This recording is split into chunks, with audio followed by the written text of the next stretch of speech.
তুই দেখা পেটটা কেমন করে।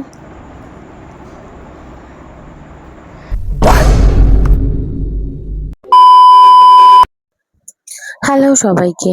তো আজকে আকাশ আমাদের জন্য বানাচ্ছিল পাস্তা। এখানে সবজি ভাজা চলছে, পাস্তাও আগেই সিদ্ধ করে রেখেছিল। আমি ভাবছি যে আমার কপালটা কত ভালো যে আমার বর আমাকে রান্না করে খাওয়াচ্ছে। আর এখানে ডিম ভাজা থেকে আমি একটু ডিম তুলে খেয়েও নিয়েছিলাম। বাইরে বৃষ্টি পড়ছিল, তো আমার খুব ভালো লাগছিল যে এই ওয়েদারে পাস্তা খেতে বা ম্যাগি খেতে খুব ভালো লাগে।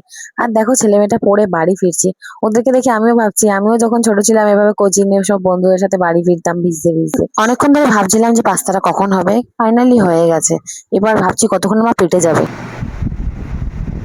কেমন আছে? ওর কোনো রিয়াকশন নেই, ও হচ্ছে রিয়াকশনলেস মানুষ। তুমি করে আগে নিজে খেয়ে দেখে নিলে, আমাকে একবারও দিলে না। নিজেরা খেয়ে আগে দেখতে হয়, যদি খারাপ হয় তাহলে ডাস্টবিনে ভালো হলে চোখটা পার সবার আগেও আমাকেই দিয়েছে।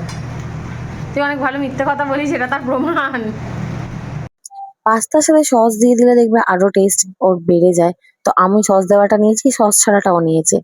পাস্তা খেতে খেতে ভাবলাম বৃষ্টির বাজারে একটা ওয়েব সিরিজ দেখি। তো ওই তারকাটা ওয়েব সিরিজটা দেখছিলাম, এত ভালো এত হাসির। আমি আর আকাশ দেখতে দেখতে পাগল হয়ে গেছি হাসির চোটে। দেব বাবা কেমন করে চিনি পেটটা দেখা, তুই দেখা পেটটা কেমন করে। Ching tabak dum dum.